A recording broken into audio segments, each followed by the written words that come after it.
So you don't just do your field experience and then expect me to believe that you did it. We need a little bit of documentation in order for me to believe that you did it. And so that brings us to the topic of how you log your field experience hours. Now listen very carefully. You need to print out this paper and you need to fill it out. And you need to have the person who is the responsible human being at the site, sort of the person who's sort of monitoring you, even if they're loosely monitoring you, they're the people that are vouching for your being present at your field experience. You need to have them sign this log sheet every time you go. If you run out of space, you can always flip it over and sort of draw out the same table that I have on the front, by the way. You probably won't run out of space. Or you could print a second copy of it. Actually, that might be better.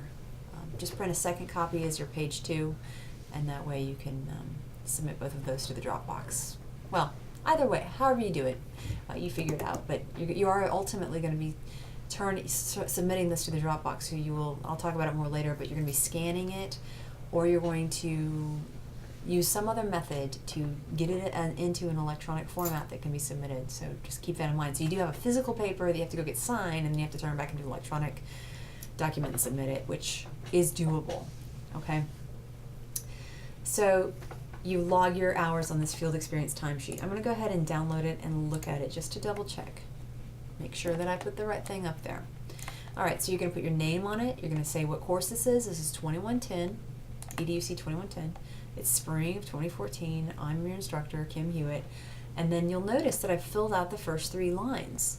That during session 1, session 4, and session 6, you got 2 hours, 1.5 hours, and another 1.5 hours, because embedded in the course, you did the Finland phenomenon, the approaches to your curriculum blog post, and the BYOT blog post.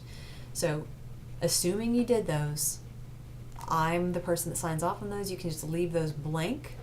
Now, if you know you didn't do the blogging associated with Finland phenomenon, approaches to curriculum, and BYOT, then you can assume that you need to make up for those hours on this form. And so you need to do additional hours in the field, because my experience is that I've embedded, you're already going to be punished by getting a 0 for that assignment, and you can go do a field, you can do more out in the field if you don't want to do these, but you probably want to do these, and then just do 5 or so out in the field in addition.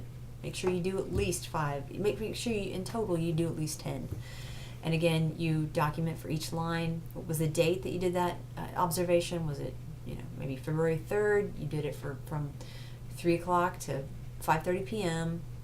for a total of 2.5 hours. And location, tell me the place, because some people have more than one place, and then you need to get that person to physically sign that, okay? And then at the end, you need to total up the number of hours of observation. I just want to see you doing the math, make sure you're paying attention to that. So download that, print it, take it with you every time you go out into the field.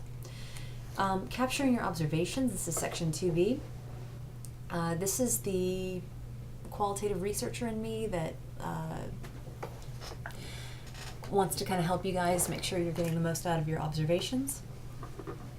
What I recommend is not that you go to your field experiences all through, like, let's say you go in January and you go in February, and maybe a little bit in March, and then you wait until the end of April to actually do the assignment associated with this without taking any notes. You don't want to do that, because it's sort of a waste of your time, for one thing. You'll learn a lot more if you kind of take some notes at least. You don't have to do your field experience reflection paper while you're doing your field experiences, but I do recommend that you jot down observations and you jot down interesting issues that you see coming up. And this class is all about issues, and hopefully by the end of session 2 you'll have an idea what I even mean by issues, because that might mean something different for everybody.